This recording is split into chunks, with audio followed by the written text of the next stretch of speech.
공동체의 인간관계 훈련 중에 이런 그 프로그램이 있습니다. 몇 개의 설문을 내고서 그 멤버들이 같이 거기에 대해서 어떻게 생각하는가 그거를 발표해 갖고 그 사람의 그 가치관이 무엇인지 또 그 사람의 이 사상이 어떤지 뭐 신앙이 어떤지 그런 거를 이렇게 서로 알게 하는 건데 이런 이야기가 있어요. 지구 종말의 날이 다 돼서 거의 이제 지구상의 모든 인류가 다 전멸을 하고 그리고 유일하게 한 10명이 살아남았는데 이 10명이 이제는 지구에 더 살 수가 없어서 이 혹성으로 다른 그 혹성으로 이제 그 우주선을 타고 피난을 가야 됩니다.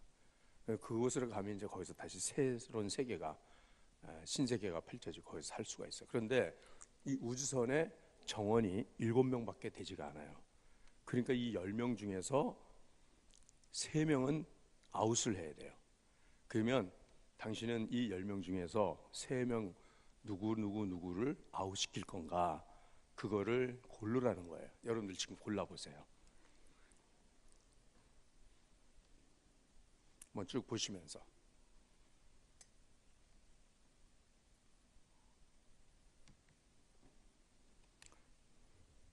7명 택하는 것보다 3명 아웃시키는 게 어렵잖아요. 자, 3명을 누구 뽑았는지 한번 옆 사람한테 말씀하세요. 곤란하세요? 여러분의 선택이 각자의 가치관에 따라서 다르겠으나 그러나 저는 저 나름대로 이 10명 중에서 7명을 그 우주선으로 태워보내서 이 사람들은 새로운 세계에서 살 수 있도록 하고 3사람은 이제 내일 이 지구가 완전히 끝나는 날 이제 여기에 남도록 한다라고 하면 이 셋 중에서 누구를 남겨야 될까라고 할 때 첫 번째로는 70세의 목사님 남아야 된다라고 그렇게 생각이 됩니다. 혹시 저의 생각과 동의하시는 분 손 들어보세요.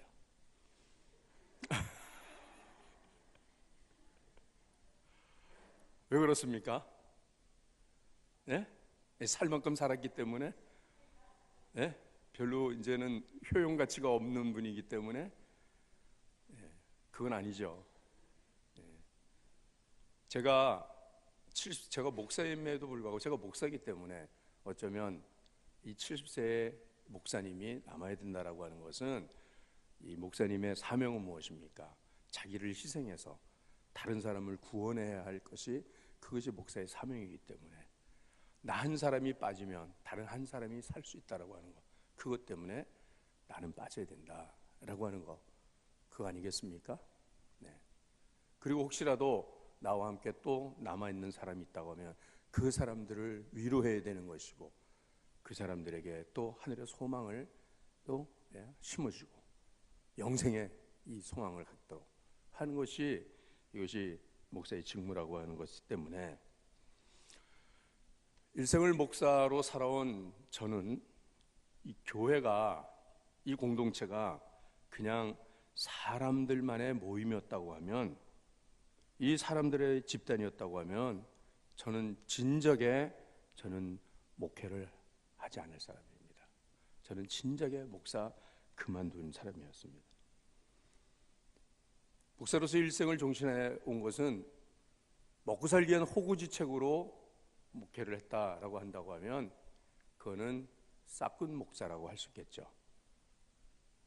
또 저 개인의 어떤 명예와 일신의 영달과 안전한 삶 뭐 이런 것들 이런 것을 위해서 제가 목회한다라고 하면 저는 어쩌면 영적인 사기꾼이라고도 할 수가 있을 겁니다. 올해로 26년 차 진광교회를 섬기면서 한 교회를 26년을 목회한다라고 한다고 하면 목사님들 세계에서는 그래도 존경받는 자리에 머무르게 됩니다.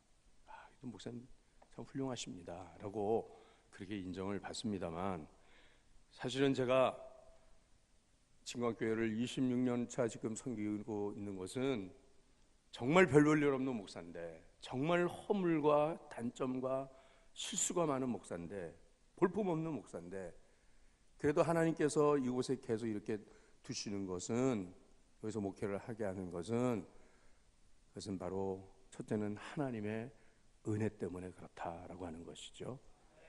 사람들의 판단과 사람들의 생각과 사람들의 어떤 결정에 따랐다고 하면 저는 이곳에 있을 수 없는 그런 목사입니다. 어쨌든지 하나님의 은혜였습니다. 두 번째로는 오늘 저와 함께 예배를 드리는 여러분들 때문입니다. 우리 성도들이 신실한 믿음으로 충성된 믿음을 가지고서 그렇게 저와 협력 동역을 해주셨기 때문에 오늘도 여러분들과 함께 예배를 드리게 되는 것이고요.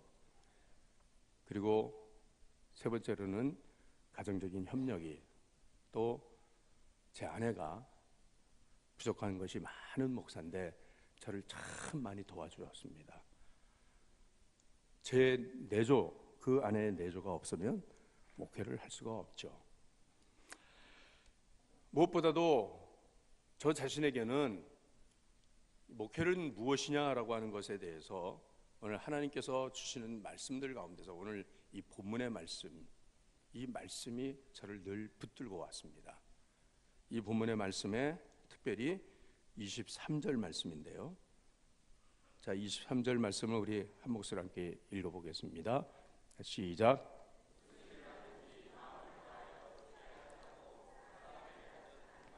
아멘. 교회가 사람들만의 모임이었다고 하면 진작에 저는 그만두었습니다라고 제가 말씀을 드리지 않습니까? 무슨 일을 하든지 무엇을 하든지 마음을 다하여 주께 하듯 하라. 주님께 하는 것이, 교회를 섬기는 것이 곧 주님을 섬기는 것이기 때문에, 성도를 섬기는 것이 주님을 섬기는 것이기 때문에, 그렇기 때문에 이 말씀으로 저는 늘 자신을 쳐서 복종시키면서 오늘도 이 목회를 감당을 하고 있습니다. 그런데 오늘 이 말씀은 단지 목사인 저에게만 해당되는 말씀은 아닙니다. 단지 교회에서만 지키는 말씀이 아니라 우리는 이 말씀이 전방위적으로 우리가 사는 우리의 가정에서, 또 우리 사회에서, 직장에서 우리 그리스도인들이 이 말씀을 따라 살아야 할 것이라 라고 하는 것이에요. 무슨 일을 하든지 마음을 다하여 주께 하듯 하라라고 하는 이 말씀이, 첫 번째 무엇보다도 우리는 가정에서, 이 가정에서 부부 관계에 있어서의 이 지침이 바로 이 말씀입니다. 무슨 일을 하든지 마음을 다하여 주께 하듯 하라. 그래서 18절 말씀에 아내들아 남편에게 복종하라, 이는 주 안에서 마땅하니라 라고 하는 이 말씀도 바로 주께 하듯 하라라고 하는 말씀으로 연결되는 말씀인데, 이 말씀과 거의 동일한 말씀이 에베소 5장에 나와 있는 말씀인데, 에베소 5장 22절 말씀을 한번 읽어보실까요? 자, 한번 보시죠. 시작. 아멘. 이 말씀은 결혼식 주례의 말씀으로 많이 이렇게 주시는 말씀이 되겠지만은, 그러나 이 말씀은 평생을 가정생활하면서 또 부부간에 특별히 먼저 아내에게 주시는 말씀이 남편에게 복종하기를 주께 하듯 하라라고 하는 이 말씀을 하십니다. 50대 부인들이 인기 있는 남편이 어떤 남편이냐라고 그렇게 설문을 했답니다. 그랬더니 뭐 요리 잘하는 남편, 청소 잘해주는 남편, 또 뭐 자상한 남편, 또 용돈 잘 주는 남편, 뭐 힘센 남편, 뭐 쭉 많이 나오잖아요. 그 중에서 1위는 뭐냐면 집에 없는 남편. 남편이 부담스럽다는 거예요. 그래서 이제 50대에서부터 이렇게 지나가면은 눈에 보이지 않는 게 차라리 제일 좋다라고 하는, 이게 얼마나 이 불행한 현실입니까? 그러니 뭐 남편을 존중을 한다거나 그 남편의 권위에 복종을 한다거나 하는 이런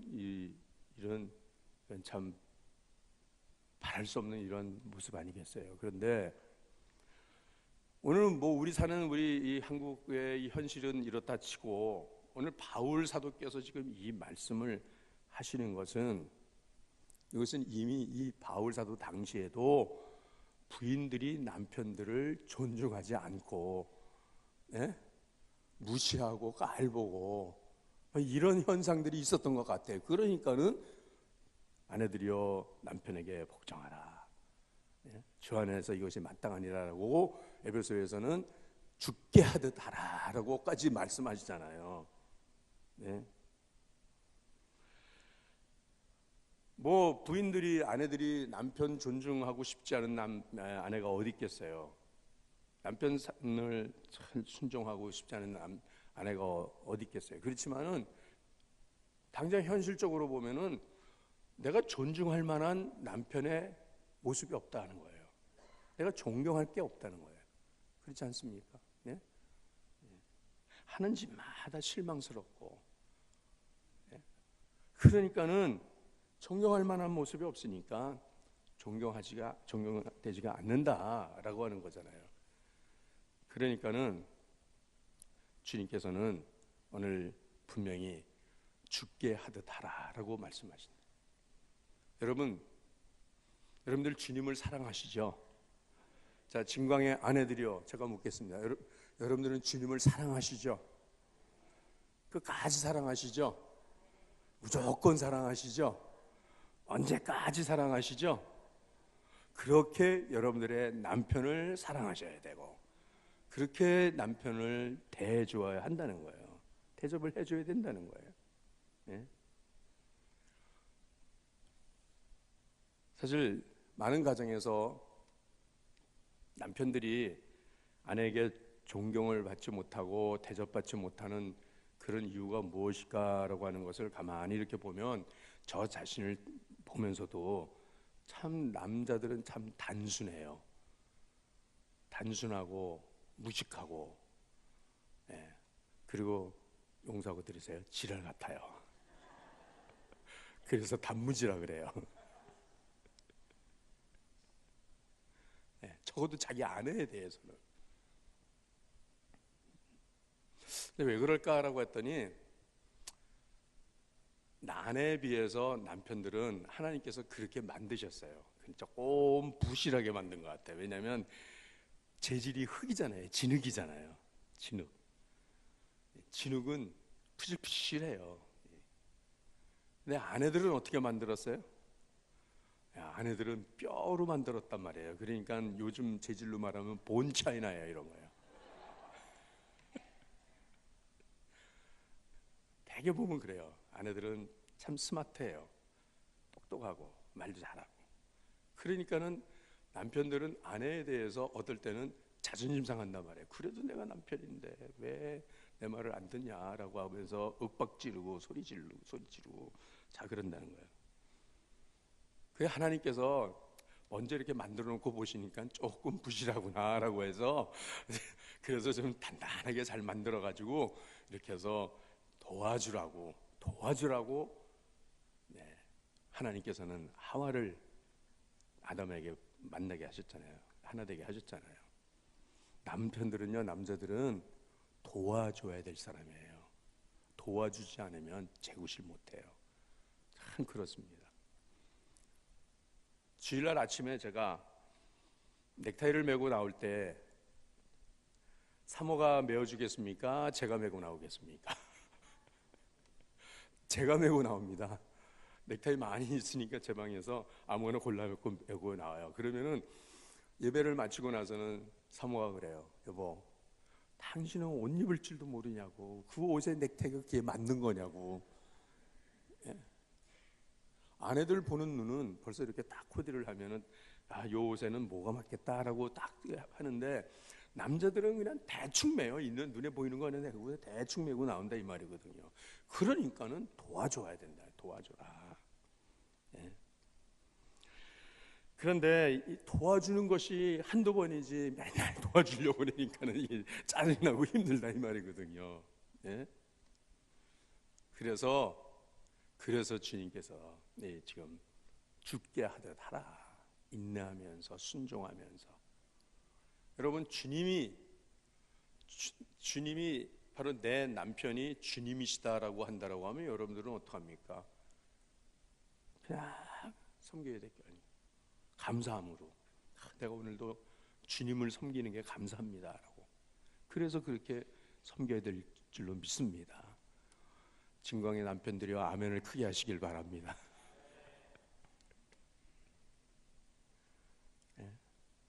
근데 집에서 대우를 못 받으면 어떤 일이 생기냐?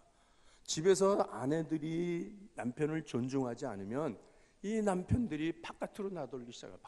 바깥에 나가면요, 예? 알지도 못하는 여인들이 사장님 최고, 오빠 최고 하면서 얼마나 부드럽게 아주 서비스를 잘하는지, 그러면은 그냥 거기에 또 마음이 홀랑 넘어가고 남편들이 그냥 그쪽으로 가게 되는 거예요.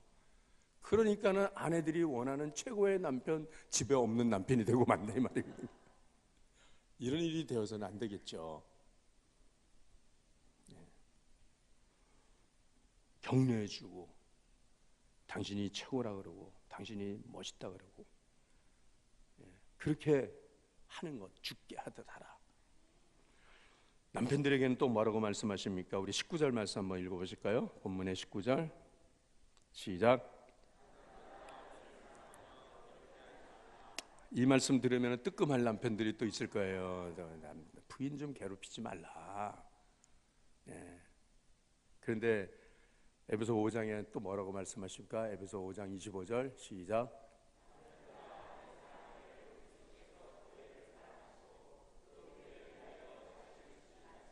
아멘.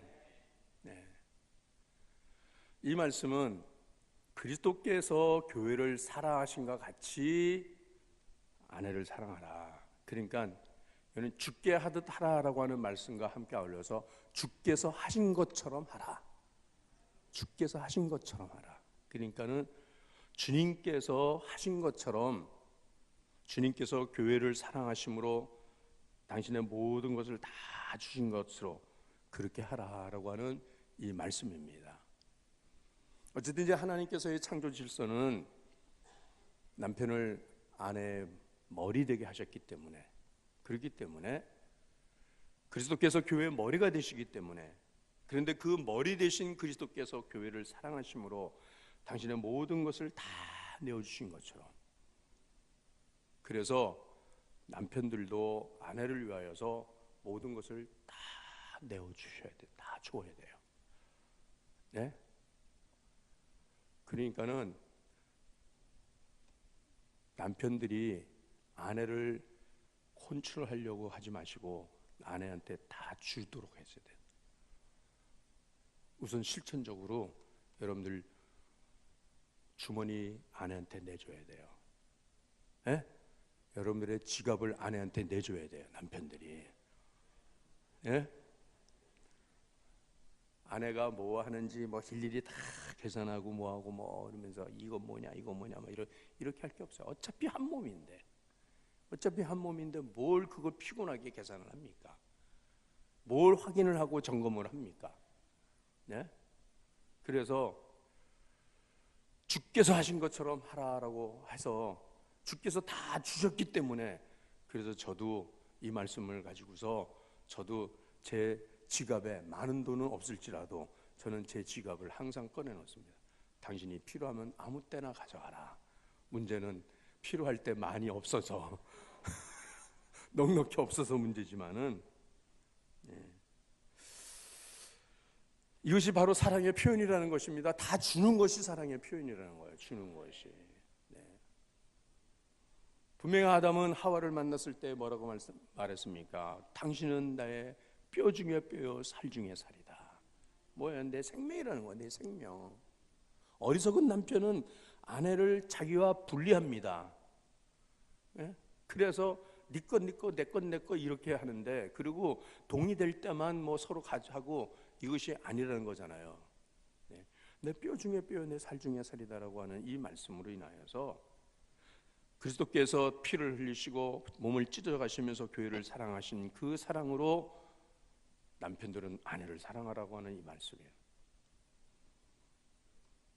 아내에게 귀를 기울이고 아내에게 공감해주고 존중해주고 하는 이것은 바로 우리 가정이 천국이 되어야 된다라고 하는 것 때문에 오늘 주님께서는 오늘 우리 남편들에게 이 말씀을 하신다는 거예요. 예. 아내들은 대화의 상대로 남편을 가장 원하지 않습니까? 그렇죠? 예. 하루 종일 남편이 나가 있다가 들어오면 그날 있었던 일들 뭐 이러고 저러고 막 얘기를 해요. 근데 남편들은 또 어떻게 말합니까? 가정은 쉬는 곳이다라고 남편들은 생각한단 말이에요. 그래서 여보 나 피곤하니까 나한테 말하지 마. 알았어 당신이 해. 자 이렇게 하니까 소통이 안 되는 거예요. 네. 그리고 아이들이 와서 뭐 아빠 그리고 안기고 아빠한테 뭐 무슨 얘기를 하려고 그러면 야 아빠 피곤하다 그러니까 절로 가라 그러고 아이들 뛰쳐보내고 남편들은 그냥 텔레비나 보고 앉아있다가 그냥 잠이나 자고 또 그 다음날 나가서 일하고 그러면 또 돈 벌어 갖고 주고 뭐 이런다라고 하면 이게 무슨 가정이 이게. 네. 그래서 가정에서 서로 공감하고 소통을 하고 서로 사랑을 표현하는 것. 예. 그러니까는 아내들을 괴롭히지 말라라고 하는 것은 이것은 아내들에게 신경질 내지 말고 아내들한테 큰 소리 치지 말라라고 하는 이 말씀이에요. 제가 이런 말씀하면 저도 뜨끔뜨끔하지만 할 수 없어요. 오늘도 제가 회개하는 마음을 가지고서 저도 이 말씀을 하니까 제가 뭐 소리칠 수 있는 사람이 뭐 아내뿐이 더 있어요? 사모뿐이 더 있어요? 제가 뭐 장로님한테 소리 지르겠어요? 권사님한테 소리 지르겠어요? 제가. 네. 자, 그 다음에 20절에서 21절 말씀은 부모와 자녀들에게 주시는 말씀이죠. 그래서 이 말씀 뭐 우리 자세히 다 풀어서 제가 말씀을 드리지 않겠습니다만은 여러분 부모 공경에 대한 말씀은 10계명의 제5계명에 해당되는 말씀 아니겠습니까? 당연히. 네. 부모들은 10명의 자녀가 힘들다라고 하지 않고 자녀들을 다 키우지 않습니까? 자녀들에게 골고루 사랑을 주고 어떻게든지. 그런데 참 이상한 것은 그 10명의 자녀들이 한 부모를 힘들다고 한다는 거예요. 이것이 바로 우리가 하나님께서 가정을 통하여서 부모를 통하여서 하나님의 사랑을 주시고 그 사랑에 대해서 자녀들이 그 사랑으로 인하여서 자랐다라고 하고 상승했다라고 할 때 그 사랑에 감사함으로 연로한 부모님들을 섬게 되는 이 순종해야 되는 이런 말들. 히브리서 5장 8절에 예수님도 아들이시라도 받으신 고난으로 아버지께 순종했다고 하나님 아버지께 순종했다고 말씀하십니다. 여러분 우리 그리스도인의 자녀들은 마땅히 우리의 가정의 부모님들에게 순종을 하고 교회 부모님들에게 순종을 하고 하는 이런 모습들이 우리에게 있어야 할 것이라는 것이죠. 또한 부모님들은 자녀들에 대해서 자녀들을 노엽게 하지 말고 낙심시키지 말라라고 하는 말씀합니다. 세상에서 가장 사랑한다고 하는 부모들이 가장 상처를 많이 주고 있다는 거예요. 자녀들에게. 제가 이번 컨퍼런스에 가서도 마지막 날인가요? 그 제 앞줄에 젊은 엄마하고 딸이 두 엄마하고 두 딸들이 이제 각각이겠죠. 딸들이 옆에 앉고 엄마들은 앞에 앉고 그랬는데 이 딸들이 키가 작으니까는 의자가 이렇게 젖혀진 의자잖아요. 극장 자리에 이제 이렇게 젖혀지는데 위에 올라가고 이게 이렇게 젖혀서 앉고 안 앉으면 젖혀지고 위로 올라가. 근데 거기 올라가서 애기들이 거기서 막 이렇게 뒤에서 놀다가 그냥 그 사이로 푹 빠져버렸어요. 아이가. 그러니까는 그 사이로 푹 빠지니까 놀랬잖아요. 애가 놀라고 또 다리도 아마 낀 것 같아. 그래서 제가 이렇게 꺼내주려고 했더니 애가 지가 한다고 그래갖고 올라앉더니 의자에 앉아갖고 울더라고요. 아픈가 봐. 막 낄낄거리고 울어요. 막. 그 엄마가 뒤로 이렇게 돌아보니까는 딸이 막 울고 있단 말이에요. 그러니까는 영문도 묻지 않고 앞에서 착 손들고 막 찬양을 하고 막 이러던 엄마가 그 우는 딸내미를 확 잡아당기더라고요. 네. 그냥 잡아당겨갖고 옆자리로 앉혀가지고 막 야단을 치더라고요. 그러니까 얘는 그냥 막 우는 거야. 막.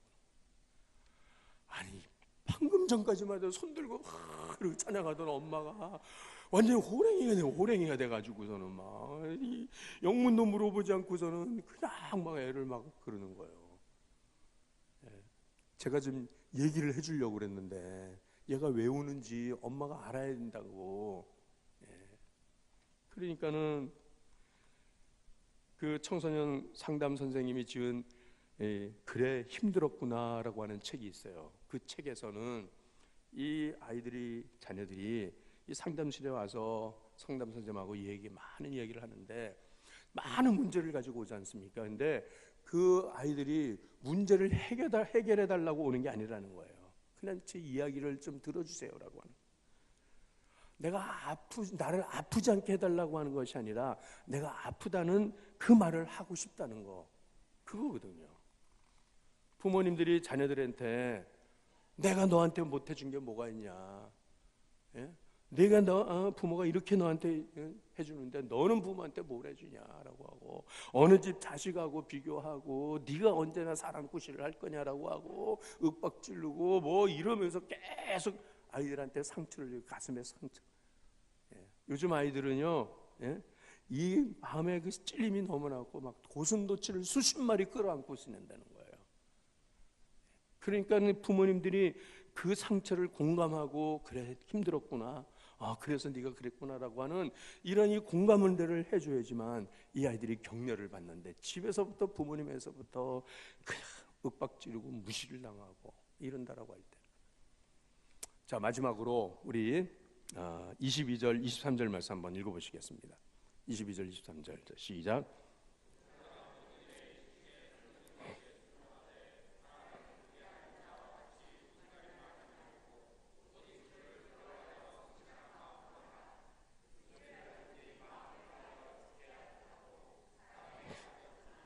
아멘. 자, 종들아 너희의 상전에게, 이 말씀은 그 당시 바울사도 당시에는 분명히 현실적으로는 그 당시에 그 로마의 많은 그 노예들이 이제 예수 믿는 상전과 함께 교회를 가지 않습니까? 상전을 모시고 가면 저 뒤편에 노예들이 앉아 있고 상전들은 이 앞에 앉아 있는데 그들을 향해서 하신 말씀이에요. 그렇지만은 오늘 이 말씀은, 오늘 종들아라고 하는 말씀이라고 하면, 여러분 우리 모두가 나는 그리스도의 종입니다라고 그렇게 여러분들이 고백한다고 하면 오늘 우리 모두에게 주시는 말씀이라는 것입니다.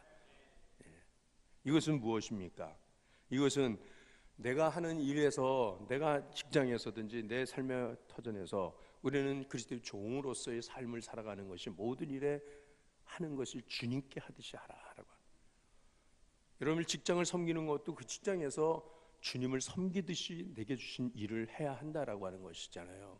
먹고 살기 위해서 이거 뭐 목구멍이 포도청이 할 수 없이 여기 묶여 산다라고 그렇게 하면은 맨날 투덜거리고 원망하고 불평불만하고 그러는데, 그 일을 통해서 하나님 날 부르셨다라고 하면 이 일이 바로 주님의 일이다라고 그렇게 하셔야 한다는 거죠. 제가 어제 우리 교회 앞에, 오늘도 광고 나가 있지만 교회 앞에 명인 어린이집 구립 어린이집 있습니다. 그 교회를, 그 어린이집을 우리 교회가 위탁 받아가지고서 이제 우리 교회가 운영을 하는 그런 이제 2018년부터 그렇게 되어서, 어제 제가 어린이집에 가서 교사들하고 첫 만남을 하고 또 어린이집 대표로서 이제 제가 교사들한테 바라는 것, 또 이렇게 여러분들이 이 교사의 직분을 잘 해주시기 바랍니다라고 한 말씀드리면서 이런 이야기했습니다. 여러분들은 어린이집 교사로서의 직업을 가지고서 여러분들이 생활을 하는데, 자, 이것이 직업이라고 하면 이 직업이 무슨 뜻이냐 제가 물었어요. 직업이 영어로 뭐냐고 물었어요. 그랬더니 job이라 그러더라고요. job. 혹은 work라 그러더라고요. 제가 원하는 답이 아니에요. 직업은 커다랗게, 영어의 단어에 커다랗게 두 가지 단어가 나옵니다. 하나는 vocation이라는 단어가 나오고, 그 다음 단어는 occupation이라고 하는 단어가 나와요. 이 vocation이라고 하는 것은 불러서 그 일을 맡긴다는 거예요. 소명, 직업. 그러니까 하나님께로부터 부름을 받아서 내가 이 일을 하고 있다라고 하는 이런 직업 소명설입니다. 반면에 occupation은 뭐냐면, 이 occupy라고 하는 단어는 점령당하다, 지배당하다, 붙잡히다 이런 뜻입니다. 그러니까 여기에서 붙잡혀갖고 할 수 없이 마지못해서 노예처럼 그냥 매어가지고 하는 직업은 오큐페이션이에요. 돈에 묶여가지고서, 상세에게 묶여가지고서 이거 할 수 없이 이거 내가 한다라고 하는, 이거는 오큐페이션이에요. 그럼 여러분들은 어떤 직업으로 여러분들은 교사직을 하겠습니까? 라고 할 때 선생님들이 저희는 보케이션으로 하겠습니다라고 하더라고요. 예, 하나님의 부르심을 따라서. 여러분, 우리가 하는 어떤 일이든지 하나님께서 부르셔서 그 일을 맡겨주신 줄로 믿습니다. 그렇기 때문에 그 어떤 일이라도 죽게 하듯 하라라고 하는 것이에요. 여러분, 어떤 직종이든지 어떤 일이든지 그건 아무 상관이 없습니다. 소위 말해서 뭐 3D니 뭐니 이런 것도 아무 상관, 예? 레드 칼라니 블루 칼라니 이런 것도 아무 소용이 없습니다. 단지 그 일이 주님이 원하시고 주님이 부르신 일이라고 하면. 인도 캘커타의 마더 테레사 수녀가 일했던 병원에는, 그 병원 게시판에는 이런 글이 적혀 있다고 합니다. 우리 수녀들은 가난한 이들의 모습에서 예수 그리스도를 보아야 합니다. 일이나 사람이 더 혐오스러울수록 이토록 처참한 모습으로 변장하신 우리 주님을 믿음과 사랑으로 보살피는 것이 더 훌륭한 대응입니다. 이토록 처참한 모습으로 변장하신 그리스도. 마더 테레사는 제가 어루만지는 이 모든 사람 속에서 나는 그리스도를 봅니다. 그 주님께서 내게, 내가 굶주렸다고, 내가 목마르다고, 내가 헐벗었다고, 내가 병들었다고 그렇게 주님께서 말씀하시기 때문입니다. 여러분, 이처럼 처참한 모습으로 변장하신 그리스도를, 그렇기 때문에 우리는 모든 사람을 죽게 대하듯 해야 한다는, 우리 가정에서부터 내 남편과 내 아내를 통한 내 자녀를 통하여서 죽게 하듯 하는 것, 그것은 주님이 어떻게 하셨다는 겁니까? 주님께서 마지막 십자가에 달리시 전날까지 주님께서는 허물 많은 제자들의 발을 씻겨 주셨다는 말씀. 아무도 스스로 일어나서 다른 제자들의 발을 씻기려 하지 않을 때 예수님께서 식사하시던 중에 그 식사를 중단하시고 수건을 두르시고 대에 물을 갖다가 제자들 발 앞에 앉아서 제자들의 발을 씻어주신 것은 예수님은 스스로 노예가 되었다는 것, 종이 되셨다는 것. 오늘 주님께서 말씀하십니다. 요한복음 13장 14절에 내가 주와 또는 선생이 되어 너희 발을 씻겼으니 너희도 서로 발을 씻기는 것이 옳으니라 라고 말씀합니다. 여러분, 내가 하는 그 어떤 일들이 화려하고 사람들이 칭찬하고 부러워할 만한 그런 일입니까? 여러분, 그 일로 인해서는 주님께 칭찬드릴 것이 없습니다. 어느 한 왕국의 왕이 연회를 베풀 큰 잔치를 베푸고 그 자리에 모여있는 그 고관 대작들 부부 동반을 해갖고 그 잔치 자리에 참여한 그들에게 이렇게 말을 했습니다. 이 가운데 손이 가장 아름다운 손을 가지고 있는 사람을 선발해서 왕과 왕후 사이에 앉히고 이 자리에서 그 제일 높은 자리에 앉히고 많은 상을 주겠다고 했어요.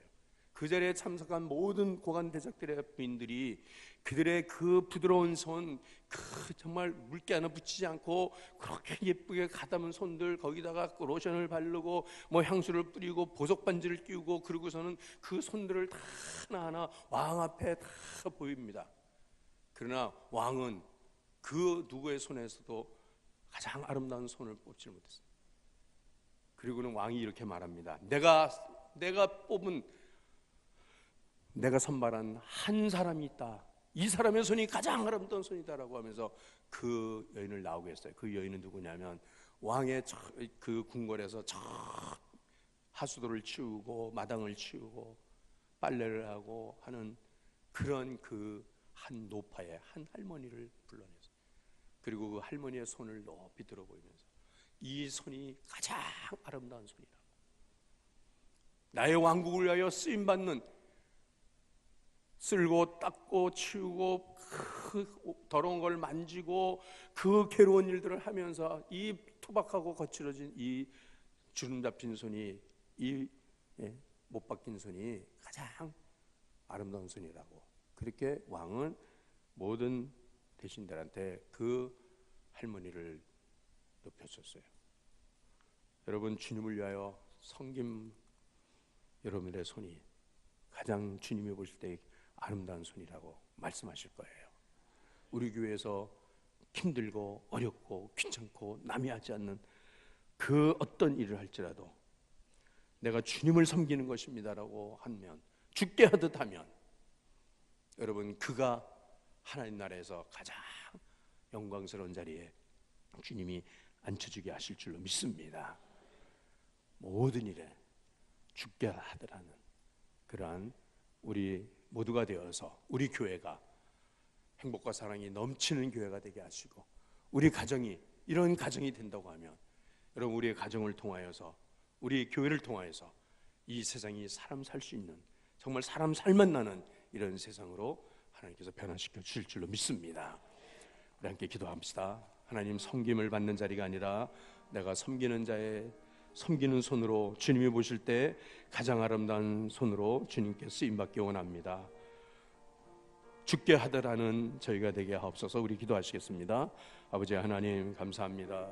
오늘도 주님이 주시는 이 말씀을 붙들고 주님 주 앞에 나가기를 원합니다. 주님, 저희가 주님을 더욱 사랑하며 하나님 나라를 위하여 아버지께 함께 쓰임받는 하나님의 사람들 되기를 원합니다. 성령 하나님, 이곳에 임재하여 주옵소서. 내가 주와 선생이 되어 너 발을 씻겠으니 너희도 서로 발을 씻기는 것이 옳으냐고 여사오니, 아버지 하나님, 주의 나라의 비밀을 하나님 열게 하게 하시고 행복한 가정을 이루나고 무한 교회를 섬길 수 있는 하나님의 귀한 이들 되게 하시옵소서. 주님 감사합니다.